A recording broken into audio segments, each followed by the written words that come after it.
Chapter 6. Scary Stories. As I sat in my room, trying to concentrate on the third act of Macbeth, I was really listening for my truck. I would have thought, even over the pounding rain, I could have heard the engine's roar, but when I went to peek out the curtain again, it was suddenly there. I wasn't looking forward to Friday, and it more than lived up to my non-expectations. Of course, there were the fainting comments. Jessica especially seemed to get a kick out of that story. Luckily, Mike had kept his mouth shut, and no one seemed to know about Edward's involvement. She did have a lot of questions about lunch, though. So what did Edward Cullen want yesterday? Jessica asked, intrigued. I don't know, I answered truthfully. He never really got to the point. You looked kind of mad, she fished. Did I? I kept my expression blank. You know, I've never seen him sit with anyone but his family before. That was weird. Weird, I agreed. She seemed annoyed. She flipped her dark curls impatiently. I guess she'd been hoping to hear something that would make a good story for her to pass on. The worst part about Friday was that, even though I knew he wasn't going to be there, I still hoped. When I walked into the cafeteria with Jessica and Mike, I couldn't keep from looking at his table where Rosalie, Alice, and Jasper sat talking, heads close together, and I couldn't stop the gloom that engulfed me as I realized I didn't know how long I would have to wait before I saw him again. At my usual table, everyone was full of our plans for the next day.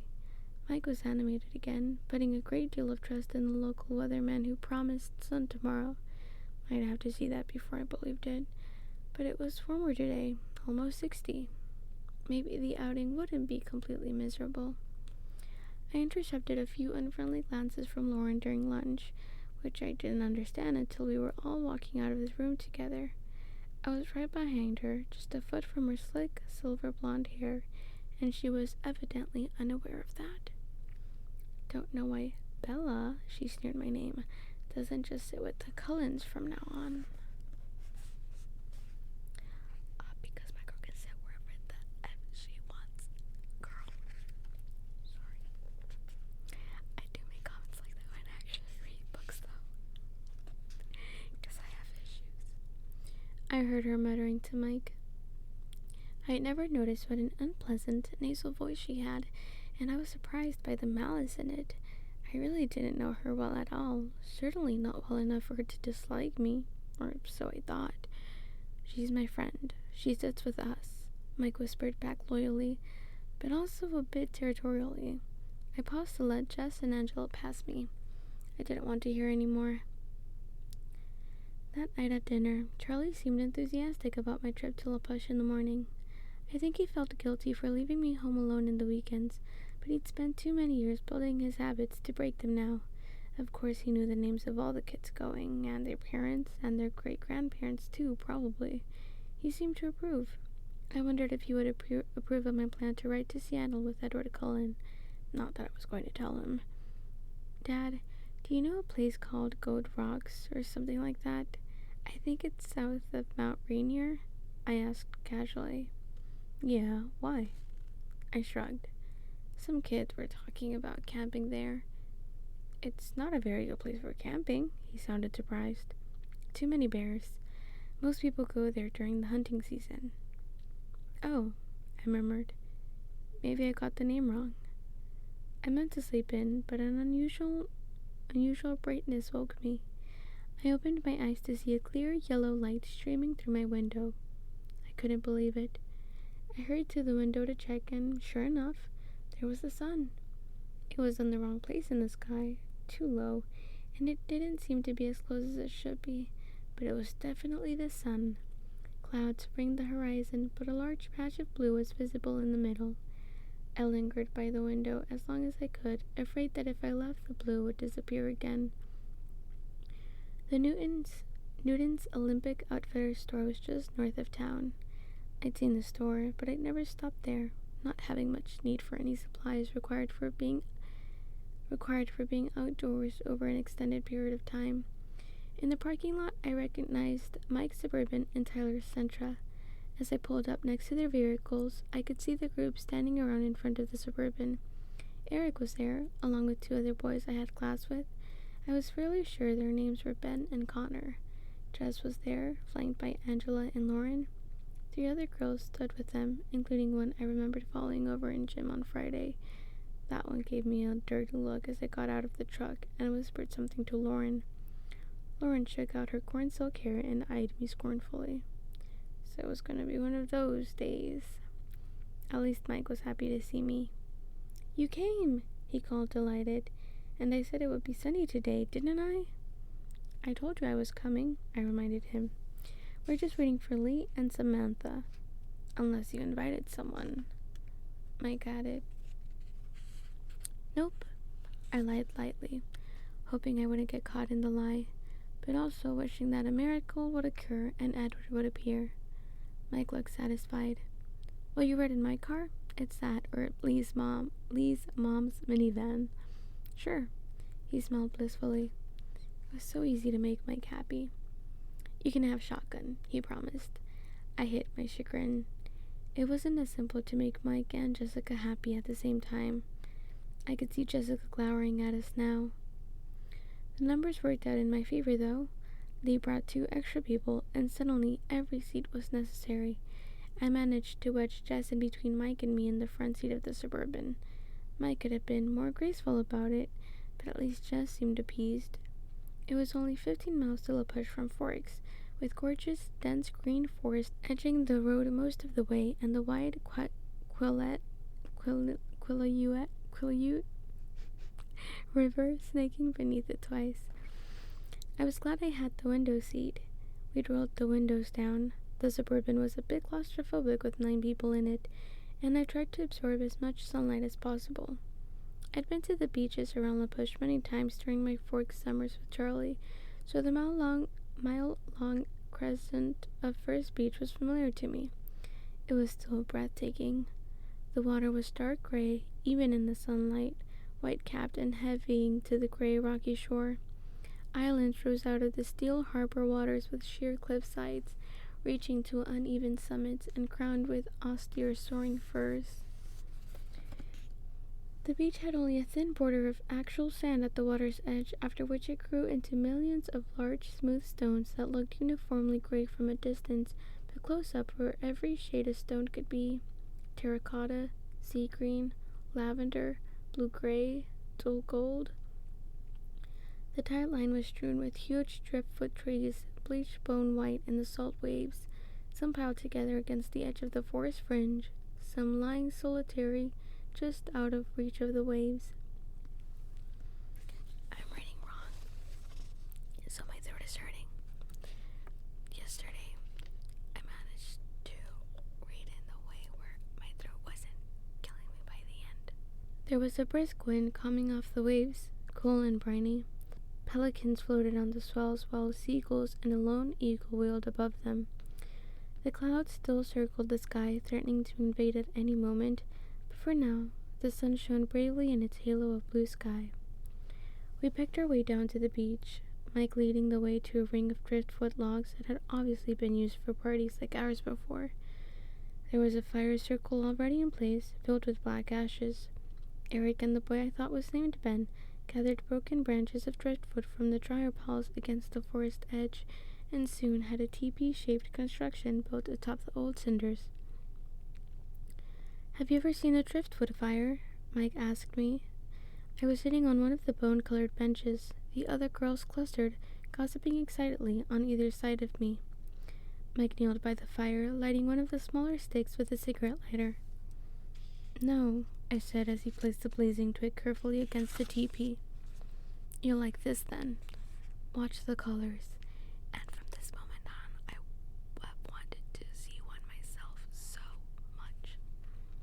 He lit another small branch and laid it alongside the first. The flames started to lick quickly up the dry wood. "It's blue," I said in surprise. "The salt does it. Pretty, isn't it?" He lit one more piece, placed it where the fire hadn't yet caught, and then came to sit by me. Thankfully, Jess was on his other side. She turned to him and claimed his attention. I watched the strange blue and green flames crackle toward the sky. After a half hour of chatter, some of the boys wanted to hike to the nearby tidal pools. It was a dilemma. On the one hand, I loved the tide pools. They had fascinated me since I was a child. They were one of the only things I ever looked forward to when I had to come to Forks. On the other hand, I'd also fallen into them a lot. Not a big deal when you're 7 and with your dad. It reminded me of Edward's request that I not fall into the ocean. Lauren was the one who made my decision for me. She didn't want to hike, and she was definitely wearing the wrong shoes for it. Most of the other girls, besides Angela and Jessica, decided to stay on the beach as well. I waited until Tyler and Eric had committed to remaining with them before I got up quietly to join the pro hiking group. Mike gave me a huge smile when he saw that I was coming. The hike wasn't too long, though I hated to lose this guy in the woods. The green light of the forest was strangely at odds with the adolescent laughter, too murky and ominous to be in harmony with the light banter around me. I had to watch each step I took very carefully, avoiding roots below and branches above, and I soon fell behind. Eventually, I broke through the emerald confines of the forest and found the rocky shore again. It was low tide, and a tidal river flowed past us on its way to the sea. Along its pebbled banks, shallow pools that never completely drained were teeming with life. I was very cautious not to lean too far over the little ocean ponds. The others were fearless, leaping over the rocks, perching precariously on the edges. I found a very stable-looking rock on the fringe of one of the largest pools and sat there cautiously, spellbound by the natural aquarium below me. I love aquariums. The bouquets of brilliant anemones undulated ceaselessly in the invisible current.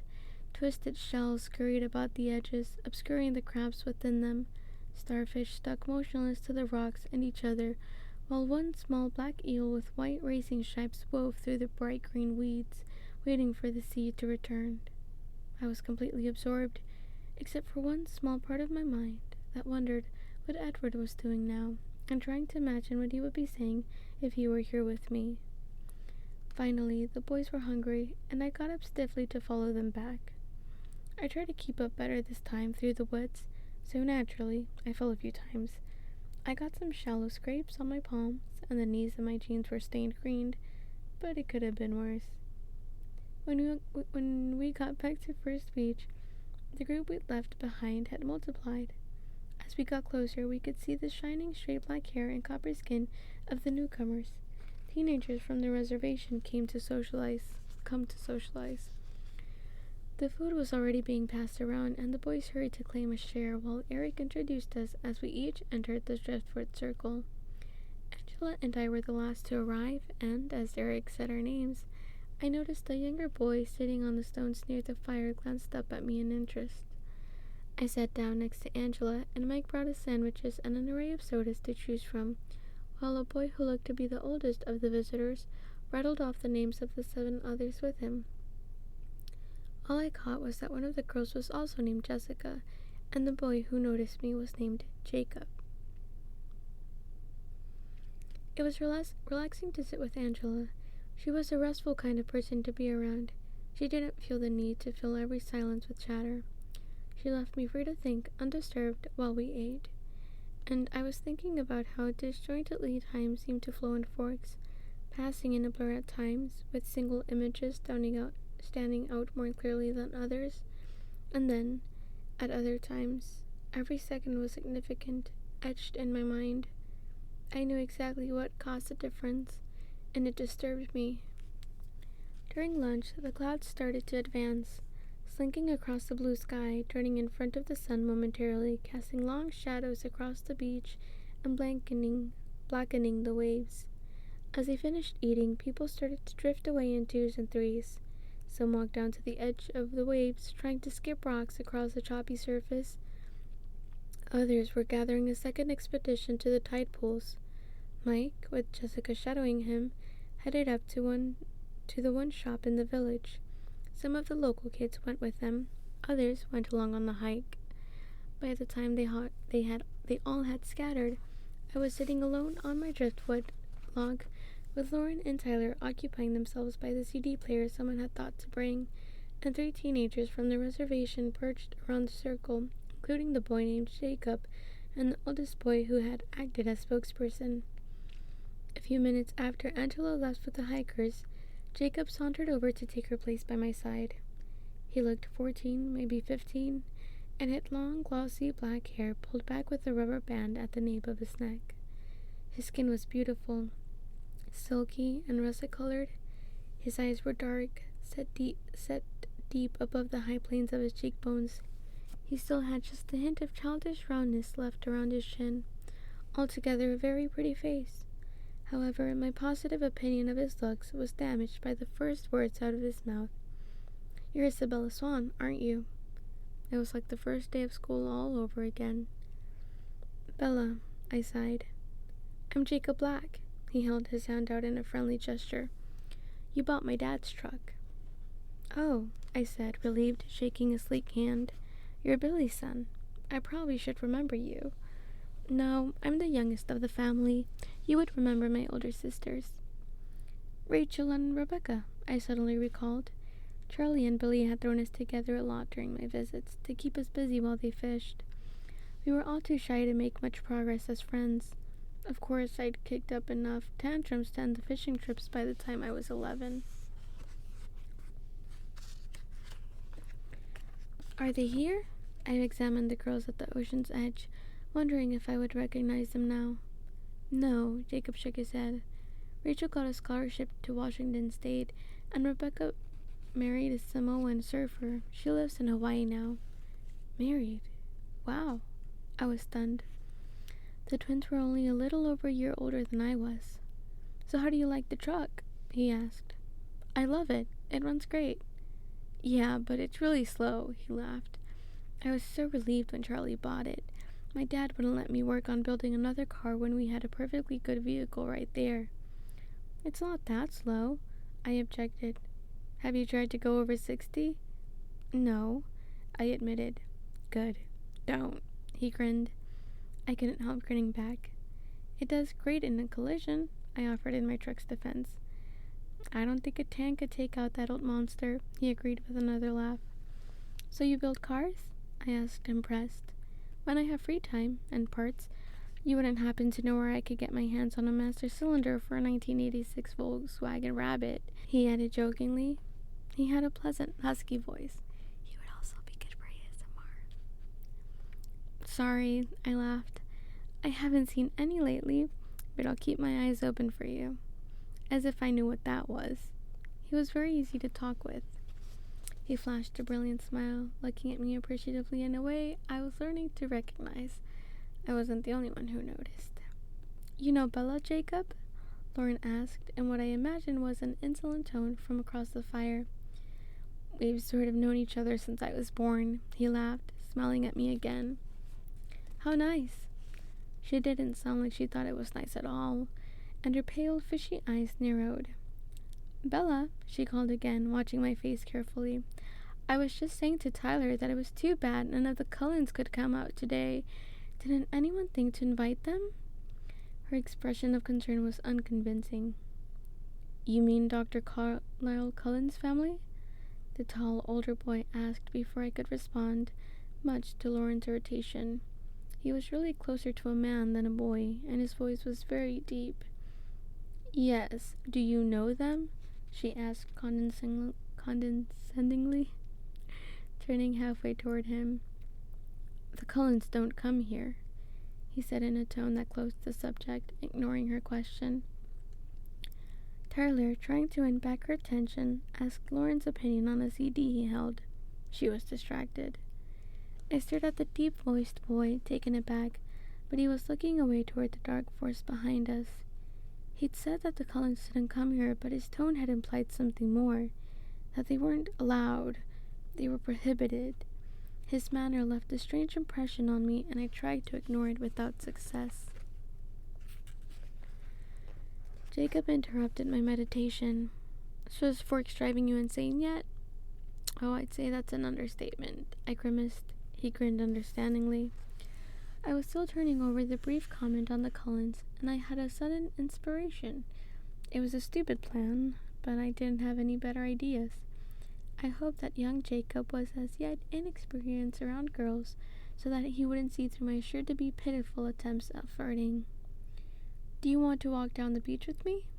I asked, trying to imitate that way Edward had of looking up from underneath his eyelashes. It couldn't have nearly the same effect, I was sure, but Jacob jumped up willingly enough. As we walked north across the multi-hued stones toward the driftwood seawall, the clouds finally closed ranks across the sky, causing the sea to darken and the temperature to drop. I shoved my hands deep into the pockets of my jacket. "So, you're what, 16?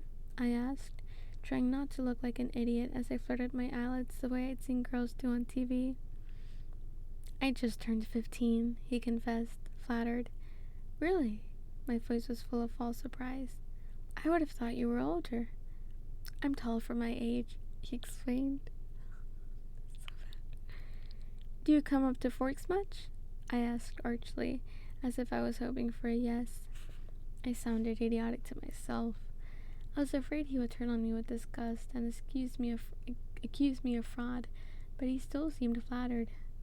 "Not too much," he admitted with a frown, "but when I get my car finished, I can go up as much as I want. After I get my license," he amended. Who was that other boy Lauren was talking to? He seemed a little old to be hanging out with us. I purposefully lumped myself in with the youngsters, trying to make it clear that I preferred Jacob. "That's Sam. He's 19, he informed me. So young. Wow, I think 19 is young now. I'm 22, by the way. I mean, probably by the time you're watching this, not really, though. I'm 21. I'm turning 22 in April. So almost 22.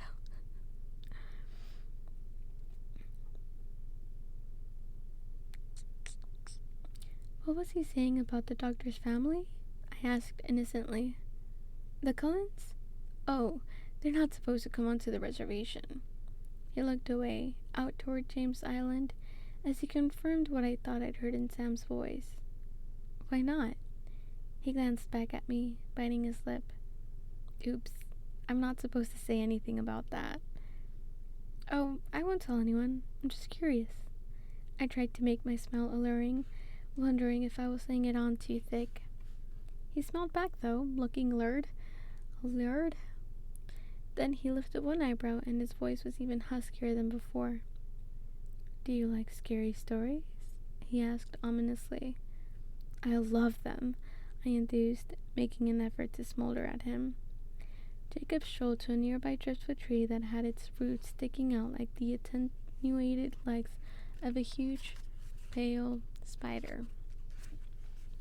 He perched lightly on one of the twisted roots while I sat beneath him on the body of the tree.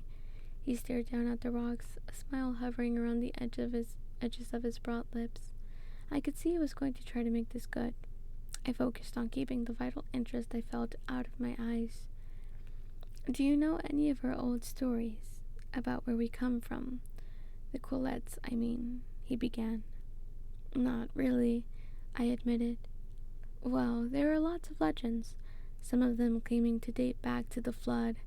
Supposedly, the ancient Quillets tied their canoes to the tops of the tallest trees on the mountain to survive like Noah and the Ark."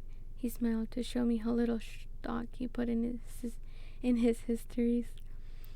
"Another legend claims that we descended from wolves, and that the wolves are our brothers still. It's against tribal law to kill them.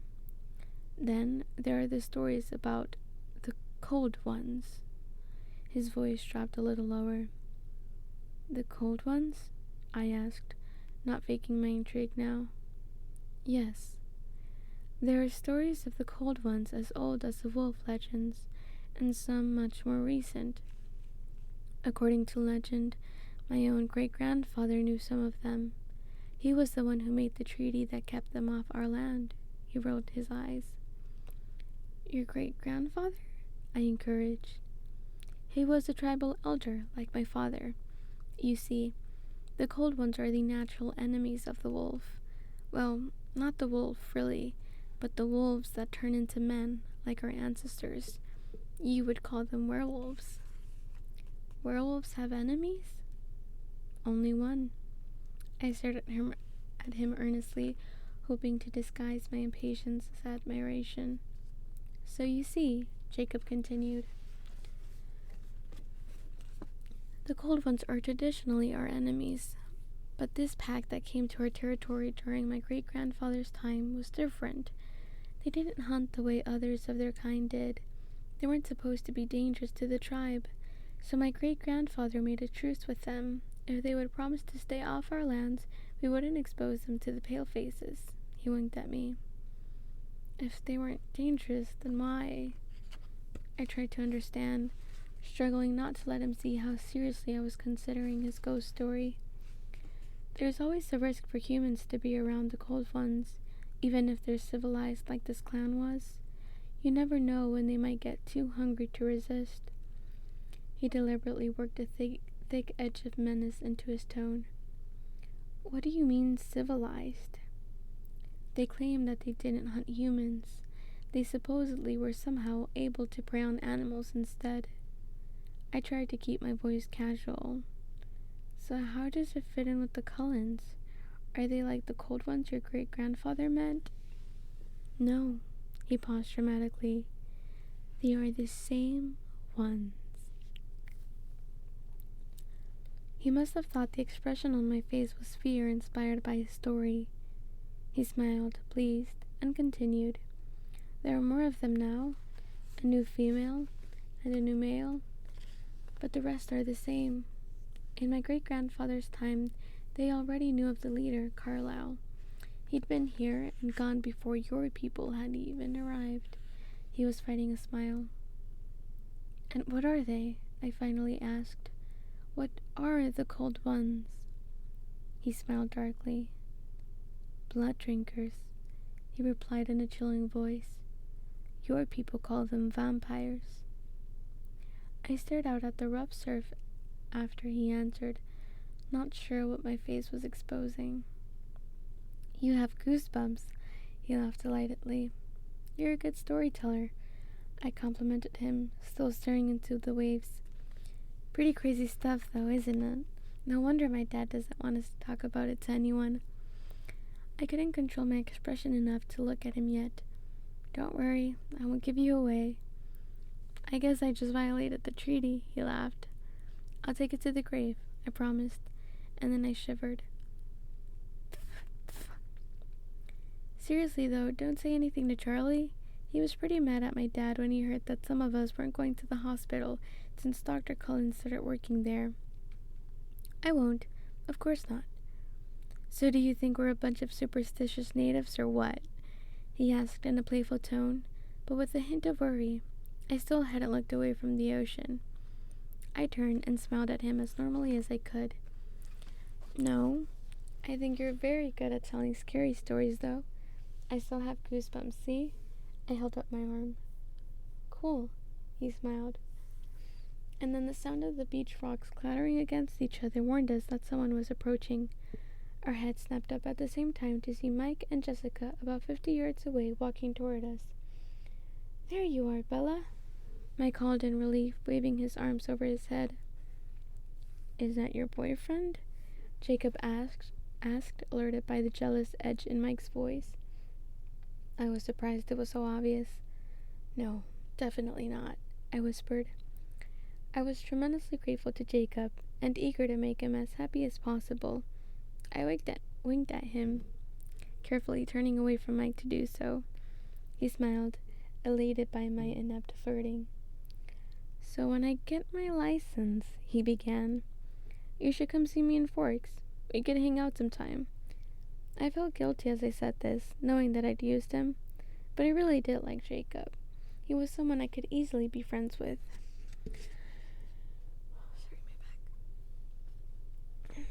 Mike had reached us now, with Jessica still a few paces back.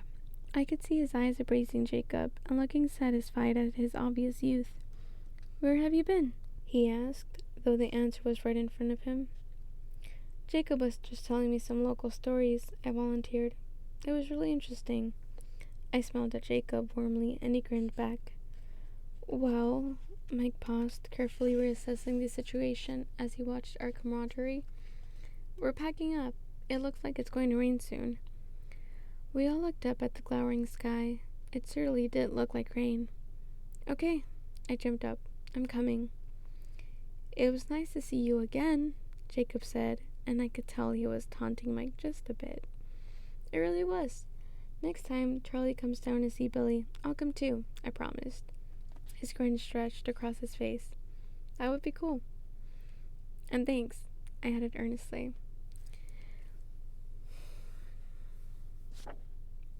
I pulled up my hood as we tramped across the rocks toward the parking lot. A few drops were beginning to fall, making black spots on the stones where they landed.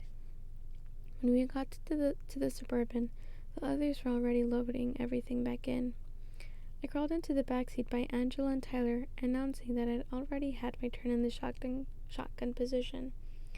Angela just stared out the window at the escalating storm, and Lauren twisted around in the middle seat to occupy Tyler's attention, so I could simply lay my head back on the seat and close my eyes and try very hard not to think.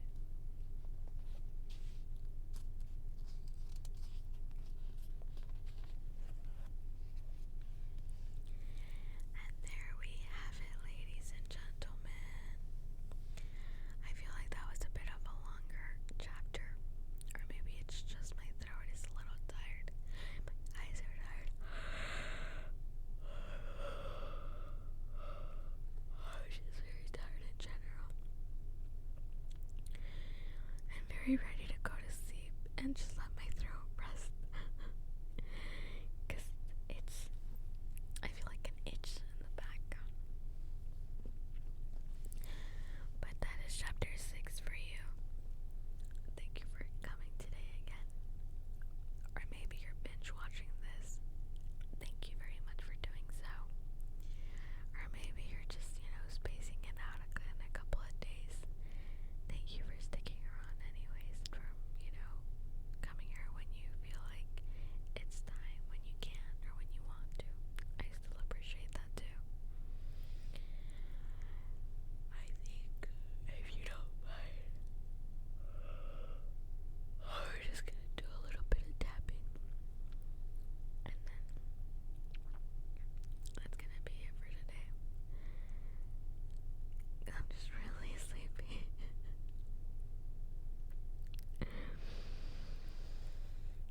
But again, I can't thank you enough for sticking around until now.